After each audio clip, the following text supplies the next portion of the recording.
last part of our session is a talk from about the journey to the quantum resilient systems and products, and for that it's my pleasure to invite Dr. Doron Bar-Lev, who is the founder and CEO of Triarii Research. Please.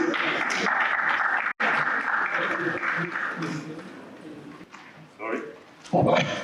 Now you can hear me better, I guess.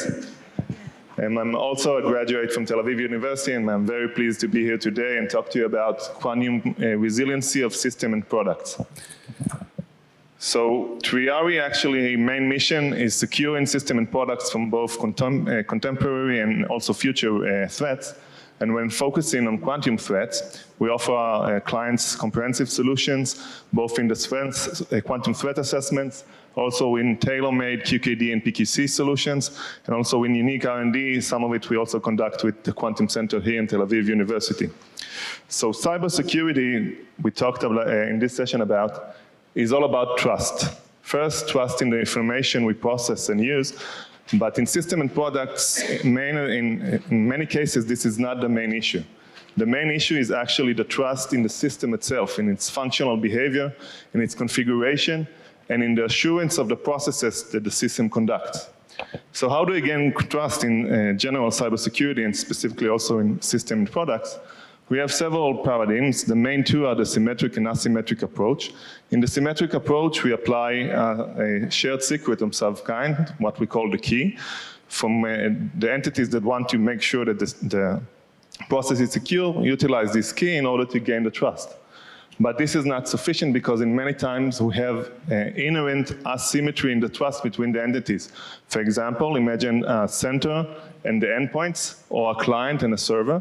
And in this case, we must conduct asymmetric trust mechanisms. We have also two options. The first is to trust a third party, what we call a certificate authority or a trusted authority, in order to gain the trust. And in some cases, we also use unique algorithms. For example, they were mentioned before, RSA, elliptic curves, and so on, in order to gain the trust. Nevertheless, if it's symmetric or asymmetric, all security mechanisms rely on some kind of a root of trust. Sometimes this root of trust will be the hardware itself, for example, in HSMs or TSM models. Sometimes it will be the laws of physics, as mentioned here for the QKD, but sometimes there will be the complexity, the mathematical complexity, as in the case for RSA, Diffie-Hellman, and so on. So when people talk about the quantum challenge, many times everybody refers to the store now, decrypt later, but the store now, decrypt later challenge is actually an information problem. And in system and products, as I mentioned, the information is many times not the main issue. So in order to understand what the challenge is in system and products, let us focus not only on the cryptographic applications, but also on the specific processes and procedures inside the systems. So I think Peter Shaw were mentioned during the last presentations, but Love was not. So let's see what processes are affected from their algorithms. Let's start with the Shaw's algorithm. So we can see first that processes like secure boot and secure update, which assure the configuration of the system and its functional behavior, are affected. In addition, all the authentication concepts, mainly the asymmetrical trust authentication, and also the secure communication processes. When talking about a Grover algorithm, we can see that even the hardware root of trust is affected. For example, trusted execution environments, as was mentioned before, but also is implemented in Intel solutions like SGX or ARM solutions like TrustZone.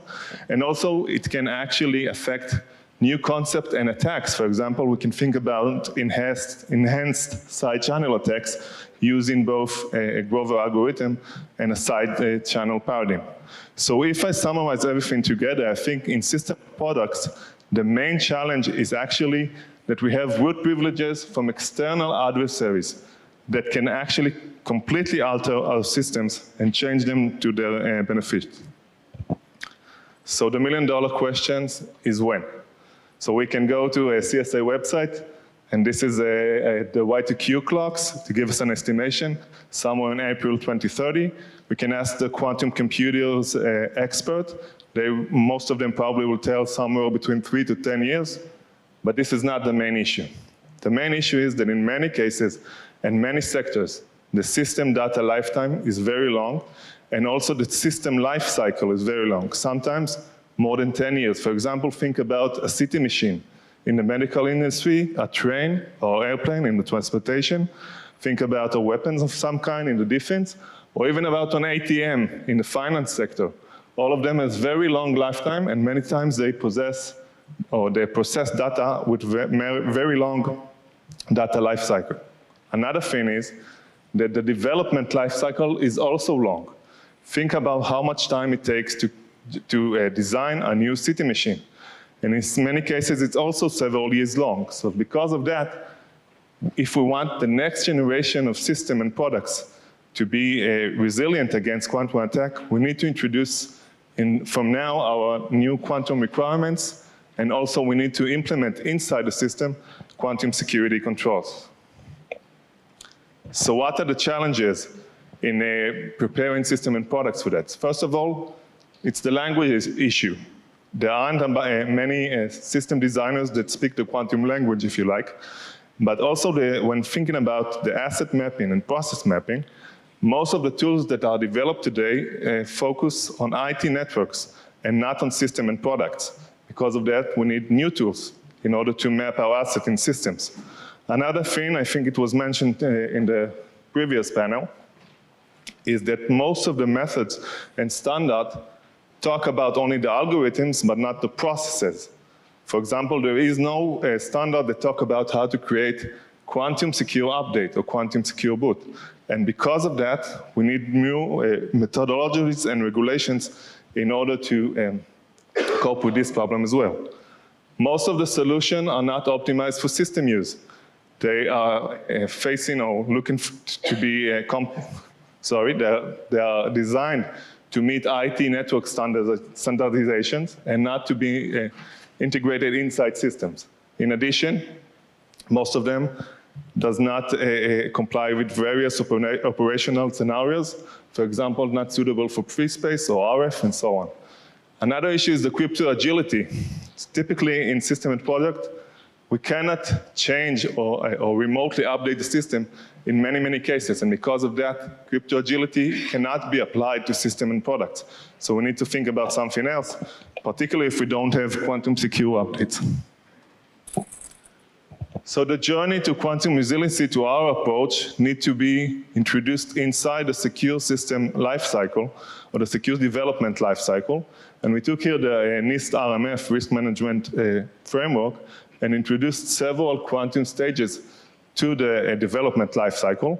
You need to introduce from the beginning, as mentioned, quantum threats to a threat assessment, introduce unique architectures. I think the architectural, the engineering architecture of the system can also reduce the threats from quantum computers and so on.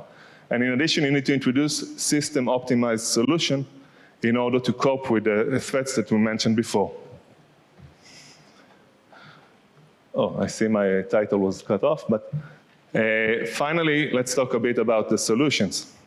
So we have three types of solutions, QKD, PQC, and general cyber, new architectures, as I mentioned before. We need solutions that can be optimized into system, can be integrated into the system and products themselves, solutions that can work in different operational scenarios, as I mentioned, in free space, can work in compact scenarios, can face system constraints like power, weight, and so on. In addition, we need algorithms and solutions that can run on embedded systems, not only on regular software and IT systems. And we also can think about new architectures, and also we can think about out-of-the-box solutions, for example, CyberReach solution for physical layer protection, which gives another aspect to the security. Just to finalize several demos that we do in Triarii, for example, a free space QKD system that was developed together with the LB systems in order to be applicable for system of systems in free space. Another thing, our project with Quantao here in Tel Aviv University to create a quantum compact link on a drone or small endpoint that talks to a ground station here, the telescope in Tel Aviv University, and also QKD and PQC cores that can run on embedded systems in order to be applicable for system and products. So to finalize, we are at the beginning of a journey for quantum resiliency in general and specifically in system and products. It's going to be very interesting in the coming years. Let us guide you to a more secure and resilient quantum era. Thank you.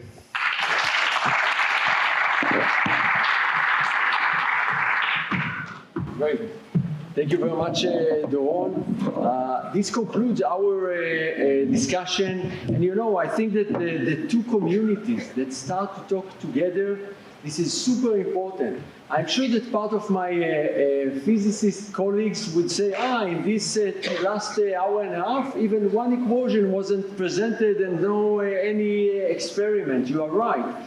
But think about the CISO that should make decisions about how to protect the organization. Part of the way they do their process is to hear others' opinions and to compare their perspectives and things like this. So this is part of the convergence of the part of the quantum community that will start to talk more with the cyber community. And we really appreciate the fact that you were our partners for this discussion. We think that this is really important, and we thank first the speakers for attending and contributing to the entire day. To mention again, Professor Yaron Oz, who lead the entire day and process, and Ronit that assist him for the entire quantum day, and from our side, Rivki that worked for a long time on this session, as well as Dor that helped. So really thank you, the audience, for staying here, and we invite you all to the second stage. There is a second floor, there is a cocktail, so let's in the lobby. So the cocktail is in the lobby, and take a glass of wine and enjoy the accomplishment of this day. It's not easy to provide alcohol in an academic institution, so let's celebrate this together. Thank you.